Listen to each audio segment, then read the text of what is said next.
বাংলাদেশ ভুটান ম্যাচের আগে press conference, আজকে বাফুফে কনফারেন্স রুমে প্রেস কনফারেন্সটা ছিল। শেষ কবে প্রেস কনফারেন্স রুমে এতজন সাংবাদিক ছিলেন সেটা অন্তত অনেক সাংবাদিক মনে করতে পারেন না।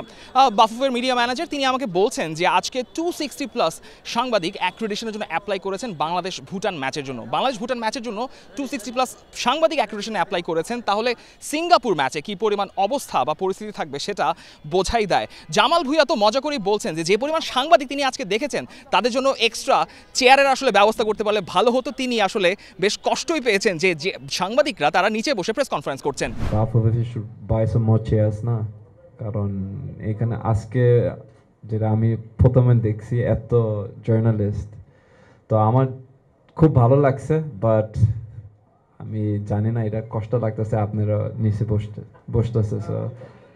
সো এত মানুষের প্রেস কনফারেন্সে সেখানে আতসুশি নাকামুরা ভুটানের কোচ তিনি বলছেন যে এই ধরনের ম্যাচের যে ইন্টেন্সিটি থাকবে তা কোনো মতেই একটা প্রপার ম্যাচের চাইতে কম নয়, এবং নিমা যিনি ভুটানের ক্যাপ্টেন তিনি সরাসরি বলেই দিচ্ছেন যে বাংলাদেশ এখন সমিত, হামজা, ফাহমিদুলকে নিয়ে এই মুহূর্তে সাউথ এশিয়ার best team. Everyone in the South Asian know that Bangladesh is a strong team. Last year we played a 2 friendly match in our home. On first league we lost 1-0 and second league we won 1-0. Now Bangladesh team has changed, and now they have brought like 3 players from like other citizenship, like other country, like Hamza. He's a very good player and he's playing in top league. So I think now Bangladesh become a best team in South Asia.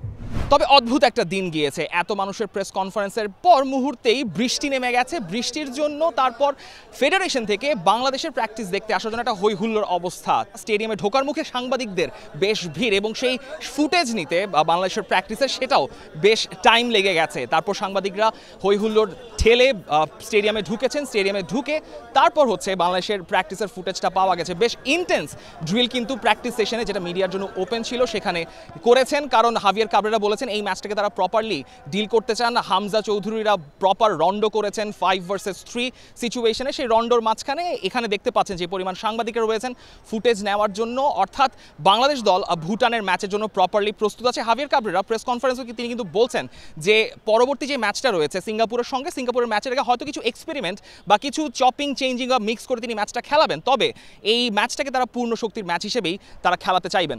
Some players will have a chance that is going to happen, but at the same time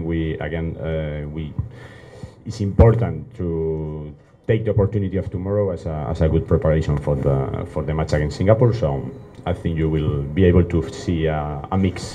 যেই ম্যাচটা বাংলাদেশ ভুটানের সঙ্গে খেলছে সেই দিন ভোরবেলায় সমিত সোম ঢাকায় এসে পৌঁছবেন। ভুটানের ম্যাচে সমিত সোম থাকছেন না, তবে সিঙ্গাপুরের ম্যাচে সমিত সোমকে সহ বাংলাদেশ দলকে বিবেচনা করা হয়েছে। জামাল ভুঁইয়া তিনি নিজে বেশ দারুণ বোধ করছেন, কারণ তিনি যে যাত্রাটা শুরু করেছিলেন 2013 সালে প্রথম প্রবাসী প্লেয়ার হিসেবে, বা তিনি বাংলাদেশে এসে খেলা শুরু করেছেন, তার দলে তারিক কাজী, পরে হামজা চৌধুরী, সমিত সোমরা আসছেন, তিনি সে ব্যাপারে বেশ নস্টালজিক ফিল করছেন এবং তিনি ভাবছেন বাংলাদেশ দলের ভবিষ্যতের সামনে আরও উজ্জ্বল।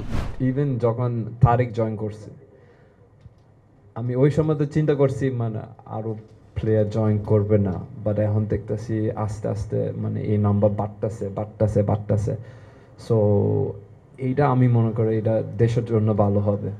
অফকোর্স লোকাল প্লেয়ার ওরাও খেলবে, বাট আপনি যদি দেখেন সবচেয়ে বেস্ট এক্সাম্পল হচ্ছে ফ্রেঞ্চ টিম, ম্যাক্সিমাম প্লেয়ার বাইরের। সো আর ওরা ওয়ার্ল্ড কাপ চ্যাম্পিয়ন হয়ে গেছে, বাট আমি সেম সিনারিও দেখতেছি। সব অপেক্ষার পালা শেষ, আর কয়েক ঘন্টা পরেই ভুটানের সঙ্গে বাংলাদেশের যে ম্যাচটা রয়েছে সেটা আপনি দেখবেন টি স্পোর্টস এবং টি স্পোর্টস ডিজিটালে। তবে এরপরই 10 তারিখের সঙ্গে রয়েছে সিঙ্গাপুরের সঙ্গে AFC এশিয়ান কাপ বাছাইয়ের ম্যাচ। তবে ভুটানের সঙ্গে বাংলাদেশের প্রস্তুতিটা একদমই প্রপার হচ্ছে এবং বাংলাদেশ ভুটানের সঙ্গে সেই ম্যাচটা জিতেই প্রস্তুতিটা শেষ করতে চায়। For more updates, subscribe to our YouTube channel and click on the bell icon. Follow us on Facebook and Instagram. Download T Sports app to enjoy exciting games and highlights. Visit tsports.com.